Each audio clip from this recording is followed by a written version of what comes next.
Well, one of the things that started happening in the workshops that we've been teaching around the world is we've been seeing people right during our events that have MS or lupus or cancer or chronic pain or food allergies and all kinds of different health conditions.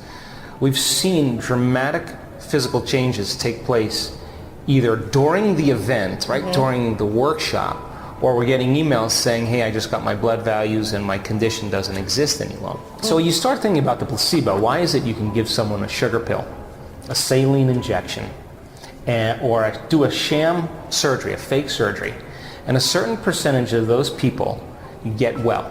In other words, they accept, believe, and surrender to the idea, the thought that that drug, that's not a drug, it's a sugar pill, that saline injection or that sham surgery is going to produce the effect. Some of those people, you can do a brain scan on them, and you can see that there's been physical changes in their brain as if they've taken the drug. In other words, when a person accepts, believes, and surrenders to the thought that they're going to get better and doesn't analyze it, it begins to activate their autonomic nervous system, and now the body makes its own pharmaceuticals to match the exact drug that they're taking. Now, most people, I don't think they get this on a deep level, because if you begin to understand that this occurs, then I ask the question, well, why give a person a sugar pill, a saline injection, or a sham surgery? Why don't we teach them how to do it by thought alone? And so the research that we've been doing over the last year and a half or so shows that you don't need a sugar pill or a saline injection or a fake surgery. That there are three principles that come into the effect of the placebo. And if you can teach people these three principles, you should be able to produce the same change in their state of being. So the first principle is called conditioning. Okay. And conditioning is based on the idea that if you give someone, this is a great study. They gave a group of children an inhaler for asthma. And what they did was they blended a scent of cinnamon with the stimulation of the drug. And every time they had an asthmatic reaction, they would inhale the albuterol, and it would cause bronchial dilation, and it would help them breathe better. But what they were doing is they were inhaling also the scent of cinnamon. Unbeknownst to the children, they kept lowering the value of the drug, and the children were just spraying the cinnamon's water in their mouth, and they were conditioning their body chemically by removing the drug and anticipating the effect of the drug. And so it works with pain as well. You can give people a morphine injection, give them a morphine injection, give them a morphine injection, and then don't give them the morphine injection, and the brain makes their own morphine. Wow. You can give a Parkinson's patient a certain drug to help their dopamine levels. Do it again, do it again, do it again, and then give them a saline injection, and before you know it, they're making their own dopamine. Now, not just a little dopamine, 200 times the amount of dopamine. So if you are conditioning yourself to take an aspirin every day because it helps to reduce your headaches or your pain in your back, in time then, if you produce a pill that looks like an aspirin and you give it to a patient, a certain percentage of them will accept, believe, and surrender that they're taking the aspirin when they're just taking a saline injection, and their body will create their own anti-inflammatories by thought alone. Now, they can't consciously make their pain go away. They can't consciously increase their dopamine levels. It's the routine. It's the conditioning in which if you keep conditioning the body in anticipation, just like Pavlov's dog begins to salivate when the bell is rang, the body begins to prepare itself for the event ahead of the actual event by creating the exact chemistry in anticipation of it occurring. So then there's a great study where we talk about anticipatory nausea. Like many people, when they're going to their first chemotherapy treatment, they get nauseous on their drive to the first chemotherapy treatment because their doctor told them that they were going to get sick from chemotherapy.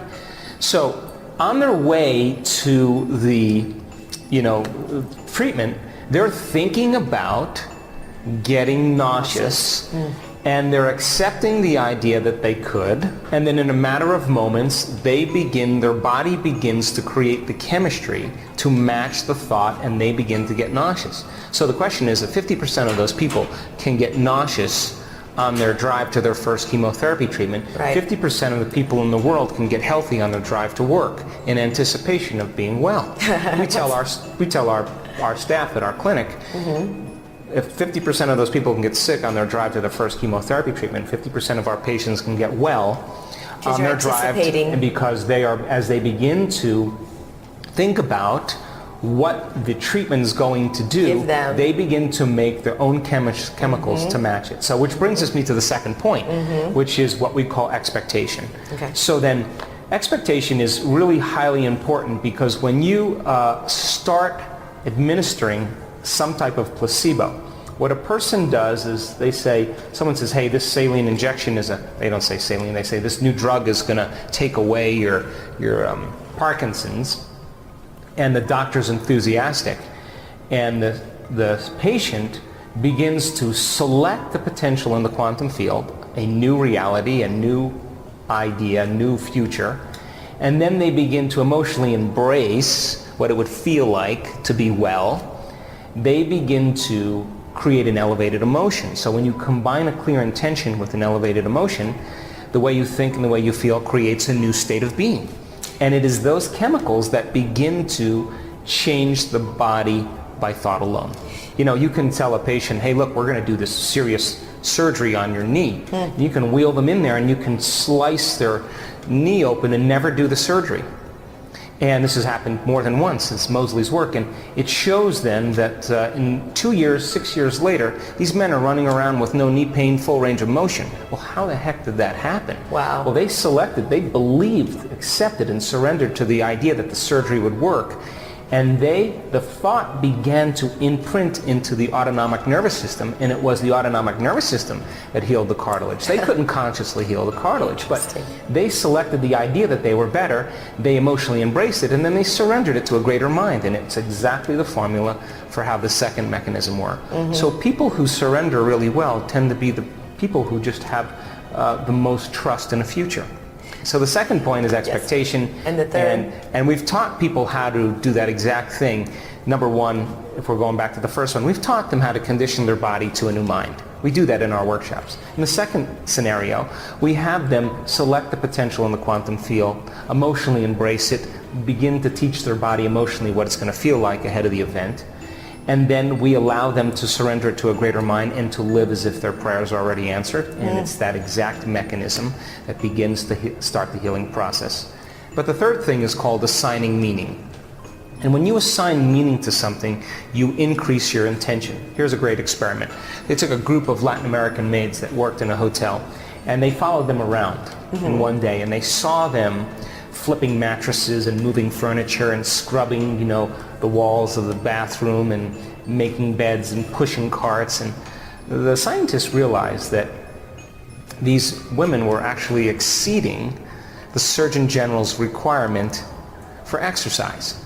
Now, they didn't know that they were doing that, so they divided them into two groups. They allowed one to continue doing what they were doing mindlessly, and they selected the other group and they said, do you know the benefits of exercise? You're actually burning more calories than you're making. Now, all these women most of them were overweight. Exercise helps to reduce body fat. It helps to lower your heart rate. It will change your lean body mass. It'll increase your self-esteem. And they told them all the benefits of exercise. Well, in 1 month, without changing anything, those women lost weight. Their heart rate went down 10 points. Interesting. They had greater self-esteem. Their lean body mass ratio was better. Why? Because they put intention, or they assigned meaning to what they were doing. So the more you know, the better results you get. So when a doctor says, we have this new drug and he or she is enthusiastic about it, or a person begins to understand, because they're participating in their therapy, what they're doing and why.